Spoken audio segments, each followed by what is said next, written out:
আসসালামু আলাইকুম রহমতুল্লাহ বরকাতুহ। বিশ্ব চ্যাম্পিয়ন ব্রাজিল ও মরক্কোর গতকালকের সকার খেলাটি ড্র হয়েছে। এটা বিরাট খবর, তাই না?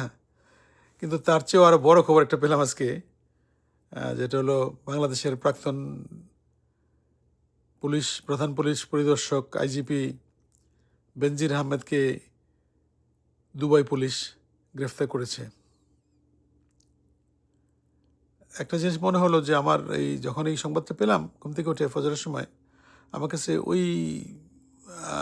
তার অহংকারী বক্তব্যটা মনে পড়লো যে মাটির নিচ থেকে তুলে আনবো। মানে বলতেছিলেন আর কি, যে যখন পুলিশের আইজি ছিলেন তখন সে বলতেছিল কোনো কি বলে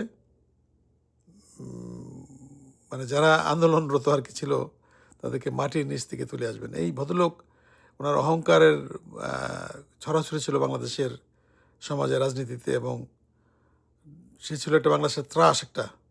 ইভেন আমেরিকা তাকে স্যাংশন দিল যখন সে র্যাবের ডিজি ছিলেন। এই স্যাংশন খাওয়ার পরও বাংলাদেশ সরকার তাকে নিয়ে সতর্ক হয় নাই। তো যাই হোক, এখন আজকে সে ধরা পড়ল দুবাই পুলিশের হাতে। আমার মনে হয় তাকে বাংলাদেশে আনা হবে, বিচারের মুখে তাকে দাঁড় করতে হবে এবং তার শাস্তি হবে। কারণ আমি যেটা ফিল করি যে তার এই গ্রেফতারের পিছনে অবশ্যই আমেরিকার পরোক্ষ হস্তক্ষেপ থাকবে, যেহেতু এটা দুবাই স্পেশালি আর কি। হ্যাঁ, ইন্ডিয়াতে আর কিছু করার নাই। ইন্ডিয়া, মোদি তো আর অনেক কিছু করতে দেয় না, but Dubai they have to listen to USA. তো এটা একটা আমরা একটা উদাহরণ হিসেবে নেই, বিরাট একটা উদাহরণ আমাদের ব্যক্তিগত জীবনে।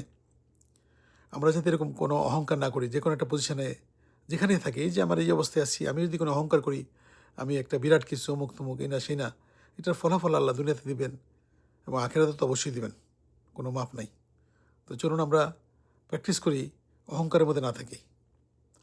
আর আমরা দোয়া করি আল্লাহ সুবহানাহু ওয়া তাআলা যাতে পৃথিবীতে এরকম নমুনা দেখায় দেন, এরকম আরও যারা বেনজিরের সাথে ছিল তাদের যাতে প্রত্যেকেরই সঠিক শাস্তিটা হয় এবং জনগণ যাতে দেখে, এবং তাদের শাস্তি যদি কার্যকর করা হয়, স্পেশালি ওসি প্রদীপ, এই বিপ্লব কুমার সরকার, এই বেনজির, আরও যারা ছিল পুলিশের বড় বড়, যে এমপি হয়েছিল কি যেন একটা, এখন জেলে আছে, আইজি, হ্যাঁ, এদের যদি শহীদুল্লাহ, এদের যদি শাস্তি হয়, এই শাস্তিটা হলো কি এই সমাজকে পরিচ্ছন্ন করার কাজে হেল্প করবে।